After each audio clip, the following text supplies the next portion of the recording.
Yikes. Man, the machine sounds crusty today.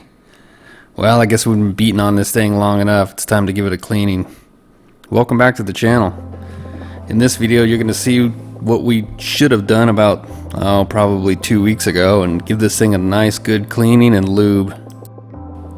Now, there isn't a whole lot to clean in this thing. We just use WD-40 and a rag and we wipe everything down. The WD-40 helps keep the water off all the tracks and all the moving parts and also lubes it. So the way this thing works is there's 4 motors, 2 for the X, 1 for the Y, and 1 for the Z axis. And on the end of each motor is a gear that runs on a rack, and those things need to be lubed and make sure that they're clean, or they'll do just what it did earlier and sound really crusty. Now there's a few reasons why this thing gets so dirty, and the main reason is because we use a water table. And when that torch is moving around, it uses air pressure as part of the plasma cutting system, and it blows water up, and water gets on the guides and the tracks and in the bearings, and that's what we have to get clean.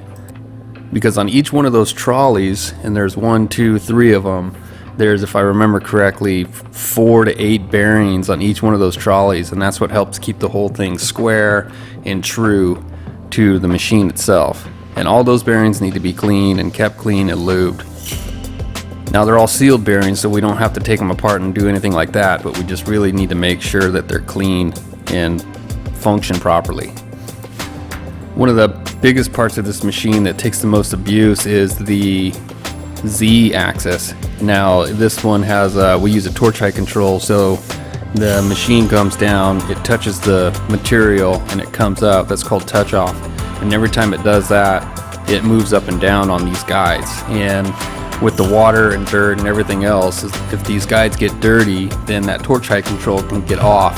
And if the distance between the end of the torch, I have no idea where that came from. Anyway, if the distance from the end of the torch is too far, we won't get a good cut.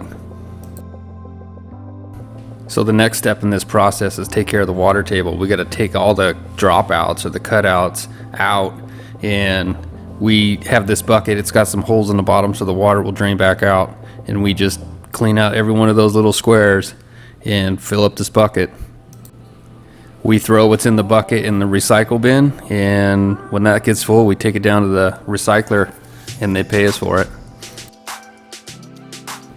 The other thing that we would have to do is replace these slats. Now these things are consumables and they get beat up and they get worn down, and it's important to replace them when they do, because you want your material when you lay it on this table to be as flat as it can be.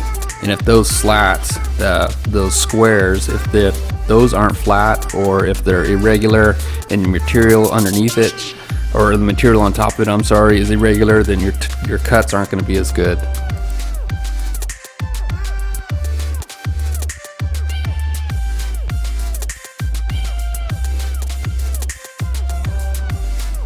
So with everything cleaned up and lubed up, we turn the machine back on and we move it around just to make sure everything's going to be nice, everything works nice, and it does. Another successful table maintenance day.